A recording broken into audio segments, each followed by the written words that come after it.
Por este convite que foi facultado a nós, por intermédio do nosso amigo Davi.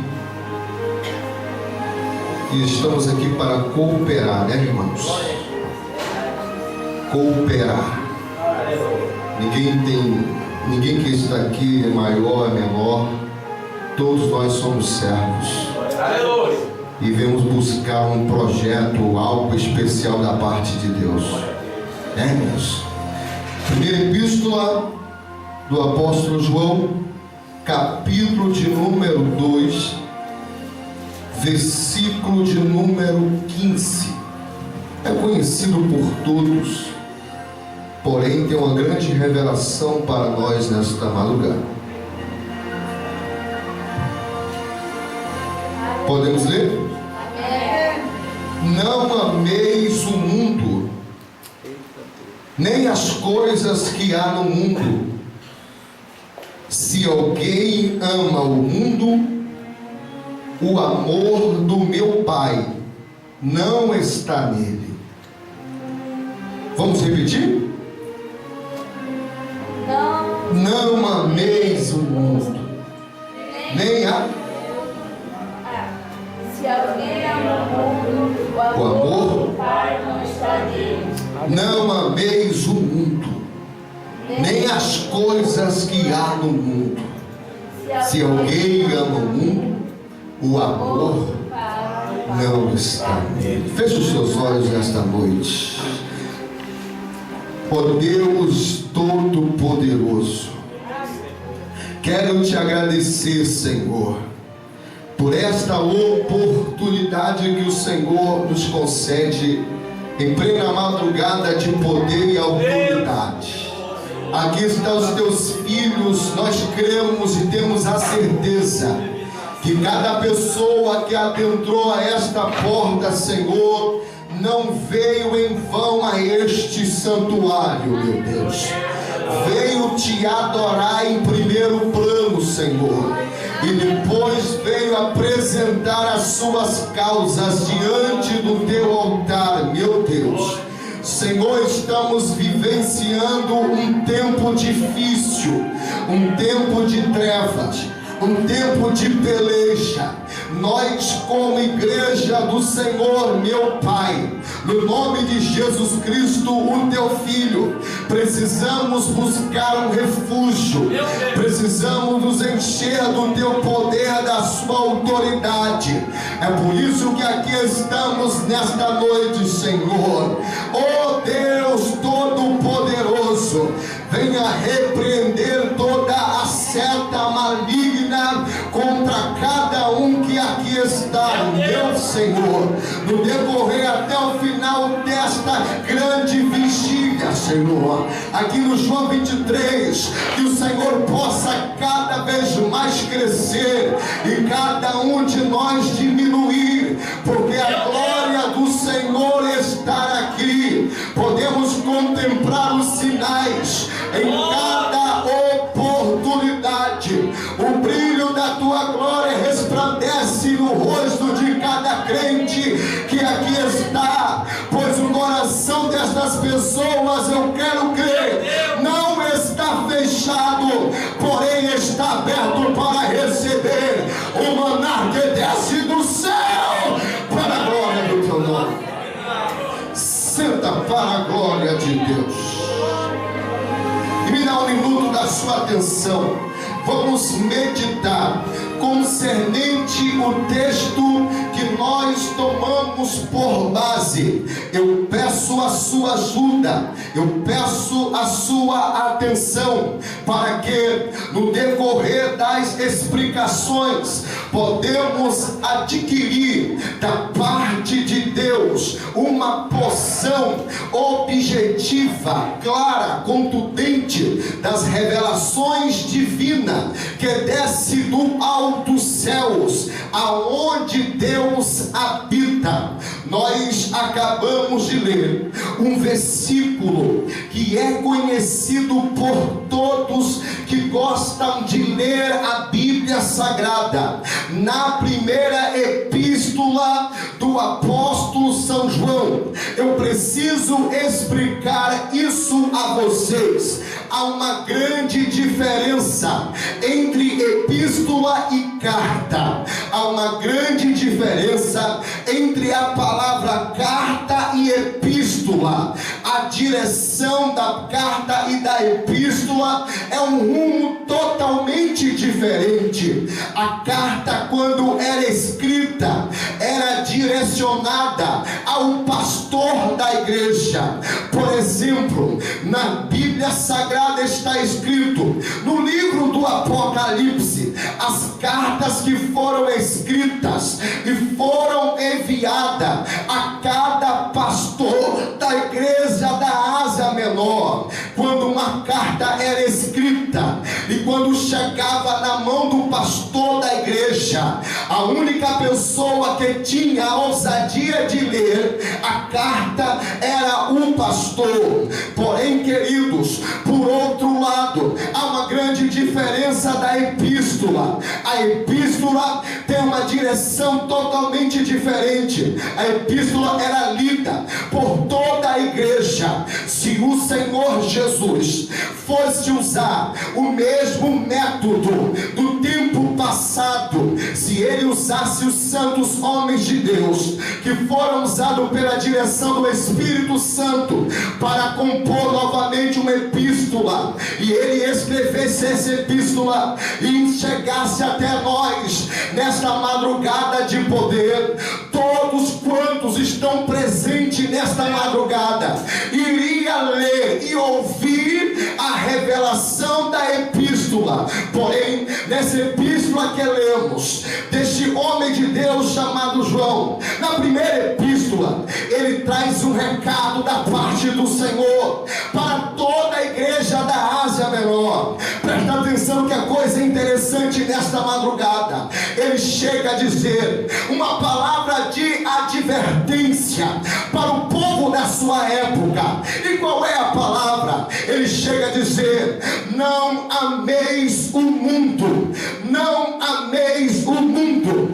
Esta palavra ou esta expressão mundo tem 3 significados na Bíblia Sagrada. Eu preciso expor isso a vocês. A palavra mundo tem 3 representações e eu quero firmar a revelação da parte de Deus.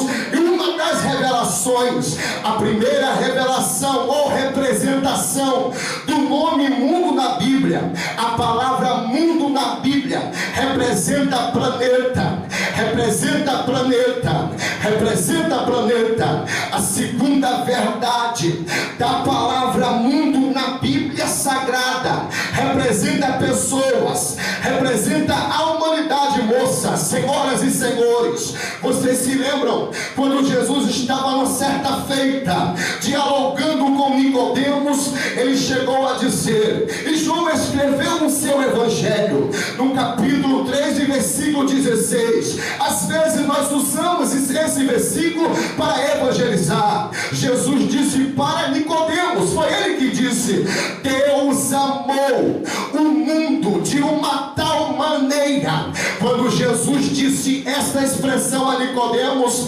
Jesus queria dizer: Deus amou a humanidade de uma forma tremenda, de uma forma tal, de uma forma grande. Então, a segunda representação, queridos, que aqui está, representa mundo. Esta palavra mundo representa pessoas, a humanidade. Presta atenção, por favor, porque não vai ficar do jeito que está. Aparentemente você pensa que vai ficar, mas vamos meditar um pouco. A terceira representação da palavra mundo na Bíblia, eu dou glória a Deus, representa mundo espiritual. Repita comigo para me ajudar. 1, 2, 3. Representa mundo espiritual. Representa mundo espiritual. Eu preciso expor isso a vocês. Eu preciso notificar isso a vocês. O mundo espiritual, meus irmãos, é dividido em 2 aspectos. O mundo espiritual, Davi, é dividido em 2 partes, senhores e senhoras. Primeira parte morte representa o mundo das trevas. Representa o que, queridos? O mundo das trevas. Nós estamos nessa madrugada buscando a presença de Deus. Muitos deixaram seus afazeres na sua casa, a cama abençoada num período de frio que estamos. Muitos deixaram as coisas importantes da carne de lado para buscar a razão espiritual. Nós vivemos em um mundo espiritual, porém a primeira razão do mundo espiritual é o mundo das trevas. O mundo das trevas, irmãos, é algo real, é algo verdadeiro. Nós não temos a capacidade de ver, nós não temos a capacidade de observar na visão natural, queridos, mas algo é real. E você está se perguntando, pregador, evangelista Roberto, quem é o dominador do mundo das trevas? Quem está no comando no mundo das trevas? Quem é que guia o mundo das trevas? Você sabe muito bem, se chama Satanás. Satanás é um ser espiritual, senhores e senhoras. Ele não brinca, ele está armado até os dentes. A Bíblia chega a apresentar algumas evidências de Satanás. A Bíblia chega a dizer que ele tem poder, e o poder de Satanás é um poder limitado. O poder de Satanás nunca vai se igualar ao poder de Deus, porque Deus é um ser maior do que todas as coisas. Levanta a tua mão para dar um glória ao nome do Senhor. Aleluia! Vamos lá, vamos mergulhar. O mundo espiritual é uma evidência. Satanás como general das trevas, Satanás como general das trevas, ele tem soldados, ele tem pessoas do seu lado, senhores e senhoras. E quais são essas pessoas que estão do lado de Satanás? Aí você fica dizendo, para de falar do nome deste homem. Eu não estou falando do nome dele para dar honra a ele coisa nenhuma. Eu quero trazer a revelação que Deus falou no meu coração para notificar este povo que aqui está. É por isso que eu estou explicando e lutando para você entender. Existem demônios. Aí você se pergunta, pregador, o que é demônio? Pregador, me explica o que é demônio. Demônio são seres angelicais. Ele não tem corpo físico como eu e você tem. O corpo do demônio é um corpo espiritual. Para ele cumprir a sua missão, para ele cumprir as suas obras, ele precisa de um corpo físico, ele precisa de uma matéria. Essa matéria somos nós. E quando ele passa a operar na vida de uma pessoa, quando eu e você dá lugar a ele, ele entra na nossa vida e começa, meus irmãos, cumprir a maldade que provém do coração espiritual de Satanás. Queridos irmãos, a Bíblia diz que Satanás provoca ciladas. A Bíblia diz que ele está sempre, irmãos, com o propósito de nos destruir a nossa vida. Você se lembra? Ele é apresentado como leão, um leão que está bramindo, querendo nos matar. Meus queridos, a coisa é séria, a coisa é séria. Queridos irmãos, por outro lado, o mundo espiritual é dividido em segundo lugar. Segundo lugar que eu quero explicar para vocês é o mundo de Deus. O mundo de Deus também é um mundo espiritual. O mundo de Deus também é um mundo espiritual. Repita comigo, 1, 2, 3, já! 1, 2, 3, já! O mundo de Deus, queridos, é um mundo espiritual. Assim como Satanás, ele precisa de você, ou aliás, de nós, abrimos brechas para que ele possa atuar e destruir a nossa vida. O nosso Deus também, ele precisa que cada um de nós dê espaço para ele atuar. Queridos, meus irmãos, irmãos, desde a minha adolescência, na casa do Senhor, ensinado na presença de Deus, sempre eu fui ensinado na palavra do Senhor, sempre os meus irmãos me falavam da palavra de Deus, eu abri o meu coração. Eu não consigo entender, meus irmãos, em meio a uma vigília, porque em meio a uma vigília as pessoas podem entender, dá mais lugar nas coisas naturais do que o poder da palavra. Eu estava sentado aqui, eu vi gente se levantando, eu vi gente marchando, eu vi gente aí pregando e entrando até no mistério quando recebeu a oportunidade. Mas às vezes quando está sentado, parece uma múmia, não abre a boca para dar lugar. Meus irmãos, eu acredito que o poder há na palavra de Deus. A palavra de Deus tem um poder. Eu quero nesta noite nessa madrugada mostrar para vocês algo real. Talvez você saia dessa madrugada aqui, Deus está me usando como profeta. Satanás no amanhã prepara uma cilada para você e você cai no pecado e na destruição. Mas você estava na madrugada e Deus estava tentando falar com você e você não abriu os seus ouvidos espiritual para gravar a mensagem de Deus. Então, por favor, ouça em nome de Jesus. O mundo espiritual é uma coisa séria. O mundo espiritual é uma coisa séria. O mundo espiritual é uma coisa séria. Meus irmãos, enquanto nós estamos aqui, sobe as nossas cabeças. Chega, eu estou me arrepiando. Olha para cá, porque a coisa é séria. Olha para cá, em nome de Jesus. Enquanto eu estou pregando aqui, meus amigos, enquanto eu estou pregando aqui, moças e rapazes, existem projetos malignos contra a nossa vida, existem projetos satânicos contra as nossas vidas. Aí você se pergunta: isso é bíblico, pregador? Isso é bíblico, pastor? Isso é bíblico, sim. Você se lembra de Jesus e Pedro? Diz a Bíblia que Satanás chegou para Jesus e disse assim: olha, me dá a vida de Pedro, deixa eu se andar com a vida de Pedro. Jesus chega para Pedro e diz: olha, Satanás rogou ao Pai para tentar te cirandar, porém eu diante do Senhor estava intercedendo por você. Abre a boca porque eu vou comer. Abre a boca, fica não me chamando. Vai não, eu orei por isso, eu paguei um preço para acontecer isso. Me dá um minuto da tua atenção, profeta. Me dá um minuto da tua atenção, moça. Me dá um minuto da tua atenção, senhora. Me dá um minuto da tua atenção, obreiro. Meus irmãos, o mundo espiritual é uma grande evidência.